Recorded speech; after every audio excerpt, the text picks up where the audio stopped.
अरे मैं मणिपुर से आ रहा था, उत्तर प्रदेश का मजदूर मिला मुझे।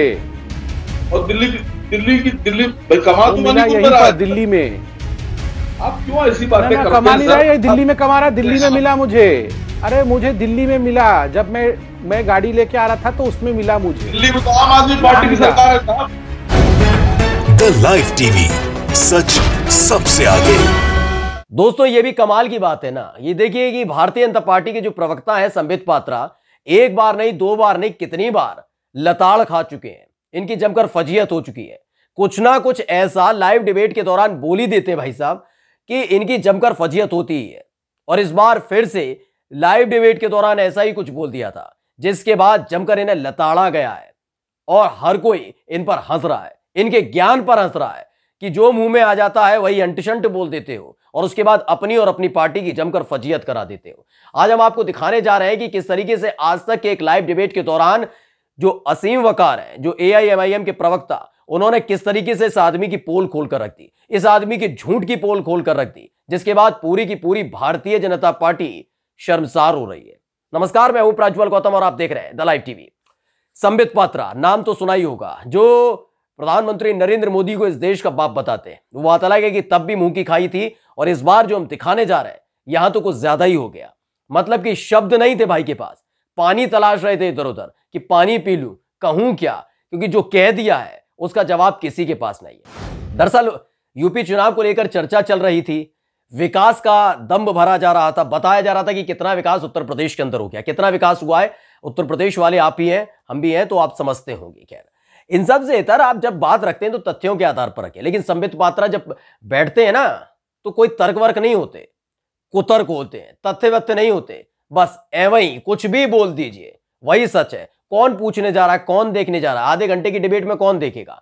और इनकी हरकतें तो आपने देखी हैं, उई उई पुई पुई वाले तो एक प्रवक्ता है, कुछ भी बोल देना। तो वही है, वही करने की कोशिश की जा रही थी। और हिंदू मुसलमान वाले डिबेट में तो इनका और मजेदारी हो जाती है।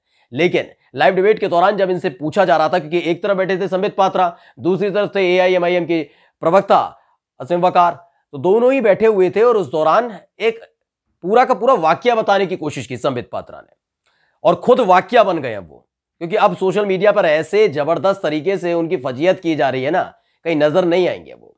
खैर, बताने लगे कि एक मणिपुर का व्यक्ति है जो उनको मिला और उसने बताया, मणिपुर के व्यक्ति ने बताया कि योगी आदित्यनाथ आने वाले हैं, वो अच्छा काम कर रहे हैं, इसलिए उनकी वापसी होने जा रही है। और उस बात को बड़े डंके की चोट पर बोल रहे थे।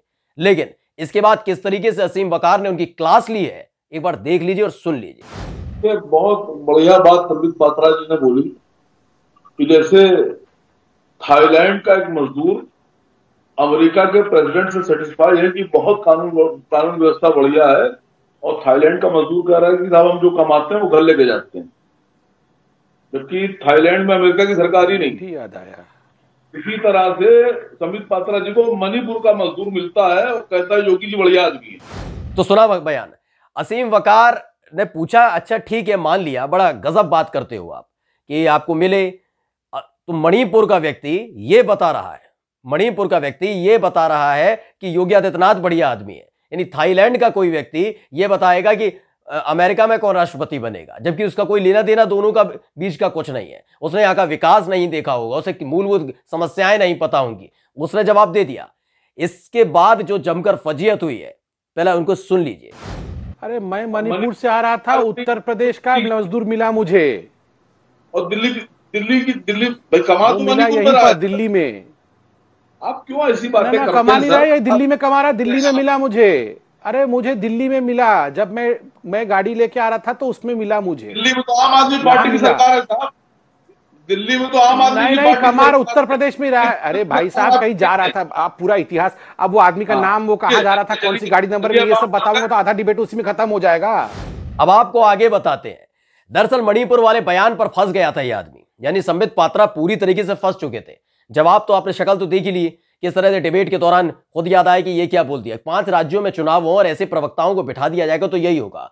अब मणिपुर का जिक्र करने लगे, भूल गया ये इंसान कि उत्तर प्रदेश में भी चुनाव है और मणिपुर और उत्तर प्रदेश में खासा अंतर है। खैर, उसको साधने की कोशिश करते करते एक और गलती कर बैठे भाई साहब, ऐसी गलती कर बैठे कि अब तो हर तरफ से चौतरफा खटिया खड़ी की जा रही है। मतलब कि हर कोई पूछ रहा है ज्ञान लाते कहां से हो भाई संबित? पहले आप सुनिए क्या कहा। अरे मैं मणिपुर से आ रहा था, उत्तर प्रदेश का मजदूर मिला मुझे, और दिल्ली भाई कमा तो मिला यहीं पर दिल्ली में।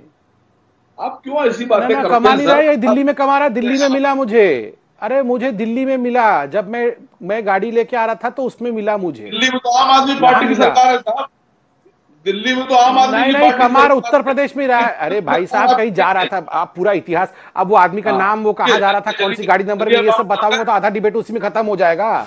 इन्होंने बकायदा उसकी व्याख्या की कि मणिपुर का व्यक्ति जो था, मैं मणिपुर से, वो मणिपुर का नहीं था, मणिपुर से मैं आ रहा था, वो यूपी का व्यक्ति था और दिल्ली में मुझे मिला था और दिल्ली में कमा खा रहा था।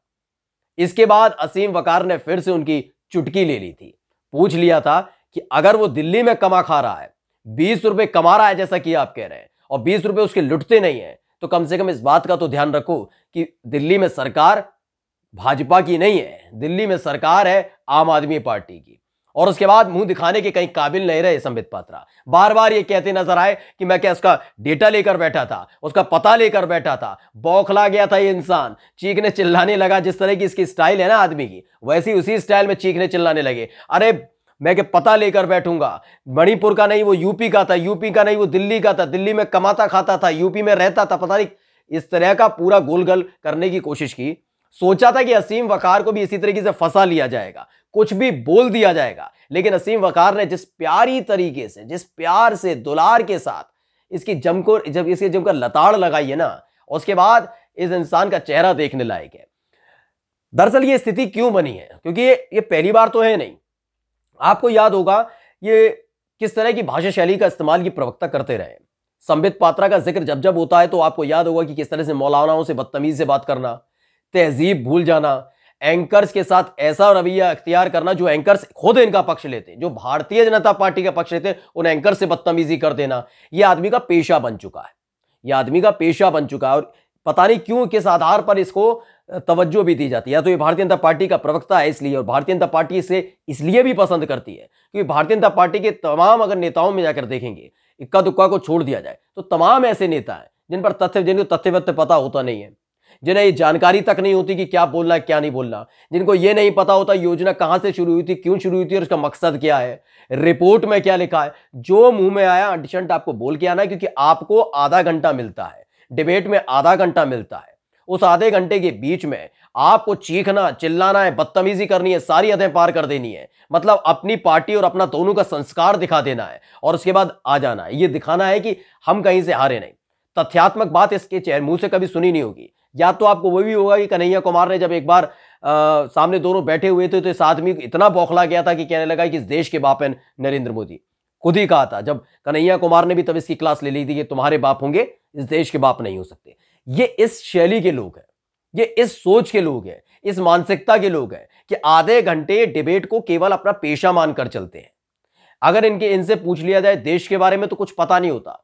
और यही एक वजह है जिसके चलते संबित पात्रा की एक बार नहीं, दो बार नहीं, न जाने कितनी बार वो लताड़ भी खा चुका है। वो कितनी बार उसकी जमकर फजीयत हो चुकी है, कितनी बार उसको बेइज्जत किया जा चुका है, अपमानित किया जा चुका है। लेकिन कहते हैं ना, फर्क नहीं पड़ता। बिल्कुल वैसे ही इस आदमी पर कोई फर्क नहीं पड़ता। ये डंके की चोट पर बताता है कि ये आदमी, इस आदमी का ज्ञान नहीं, शून्य ज्ञान है, कोई जानकारी नहीं है इस आदमी को। बस इसको आना है, बोलना है और चले जाना है, वही वाली स्थिति है। लेकिन इस बार जो आज तक पर फजीयत हुई है, उसके बाद हर कोई कह रहा है कि कैसा व्यक्ति है, कि कैसा व्यक्ति कम से कम इस बात की तो लाज रख लेता कि थोड़ा बहुत पढ़ा लिखा है, कुछ भी कोई बड़ा तथ्य तो रॉकेट साइंस तो नहीं था, कम से कम यही कह देता कि यूपी का आदमी मुझे मिला था, मणिपुर का आदमी मिला था, जो यूपी के मुख्यमंत्री की तारीफ कर रहा था और कह रहा था कि यूपी में अच्छा काम कर रहे योगी आदित्यनाथ, तो यूपी में सरकार में योगी आदित्यनाथ ही आएंगे, यानी भाजपा ही लौटेगी। उसके बाद जब गड़बड़ा गया, सब इधर उधर हो गया, जब असीम वकार ने क्लास लेनी शुरू कर दी तो कहने लगा कि मुझे दिल्ली में मिला था, दिल्ली में वो काम करता था। यानी कि पूरा का पूरा कच्चा चिट्ठा खोल कर रख दिया असीम वकार ने, बता दिया कि ज्ञान के नाम पर इन पर केवल शून्य है, इसके अलावा इनके पास कुछ है नहीं, जानकारी इनको है नहीं, कुछ आता जाता है नहीं है, बस चीखना चिल्लाना आता है, बस हिंदू मुसलमान के नाम पर बदतमीजियां करनी आती हैं, और यही इनका पेशा बन चुका है। नमस्कार। द लाइव टीवी, सच सबसे आगे।